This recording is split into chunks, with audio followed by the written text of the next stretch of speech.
In this video, I'll show you an easy way to create a double exposure photo, an effect that's used by many fine art photographers. These are just 3 examples I found for sale on the Yellow Corner website that use the double exposure technique. When I decided to make this video, I thought I'd be using Affinity Photo or Photoshop to blend the 2 exposures. But then the Nik Collection 5 was released, and it made me realise I could use a plugin I'd been ignoring for years, Analog Efex Pro. The reason I haven't been using this plugin much is that I didn't like the interface and found it confusing, but DxO has changed this in the new Nik Collection 5.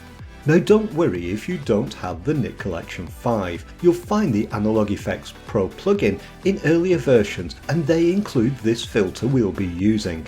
I'm starting with my image open in Photoshop and I'll launch Analog Efex from the Nik Selective tool.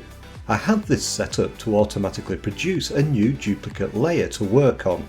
Here you can see the new Analog Efex interface, which brings it up to date with the VESA 3 and Silver Efex 3. You'll also find that the Nik Color Efex Pro plugin has had a similar facelift in the Nik Collection 5. By default, Analog Efex Pro has added a basic adjustment filter, which I'll turn off for the moment. The filter we want to use to create our effect is the double exposure filter. You'll find the different filters over on the left under the camera kit section. I can then add this to the image by clicking. What the double exposure filter does is create a duplicate of the image we're working with, and it then overlays it on the original. If you don't want to use a duplicate of the image you're working with for the second exposure, you can click this icon to load a different image. I'll be demonstrating how to do this later in the video.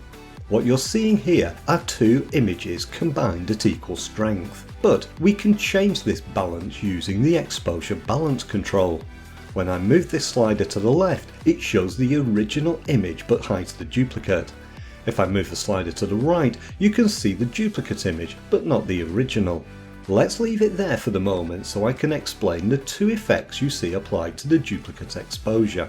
These effects are controlled by 2 yellow icons you see on the image that represent controls. Click on one of these and it displays the control which you can use to refine the effect. The circle control produces a circular zoom effect like what you'd produce if you take a shot whilst zooming a lens. Watch what happens to the image when I change the size of the control. Notice that it's also affecting the zoom strength slider in the filter panel. As well as zooming the image, we can also use the control to rotate it. Again, you can see this is changing the rotate strength slider over in the panel. Although the circular zoom effect is interesting, it's not the effect we want to use for our double exposure, so I'll use the sliders to remove it. Switching now to the square control, I can use this to magnify the duplicate image by clicking and dragging it with my mouse. Notice this time that it doesn't affect the sliders in the control panel. It's then possible to reposition the image by clicking and dragging the center point of the control. The other thing we can do with this is to rotate the image by moving the mouse to the outside edge of the control. Then I just click and drag to rotate the image. Let's look at the effect this has created when we blend the 2 images using the exposure balance slider. This now looks a lot like the example images I shared at the start of the video, but there's more we can do. Notice that the double exposure filter is making the image brighter, and in this photo the sky is becoming too bright. The way that I'll fix this is using the basic adjustment filter that I disabled earlier. Let's start by removing the default adjustment. I'll then add 3 control points to select the sky.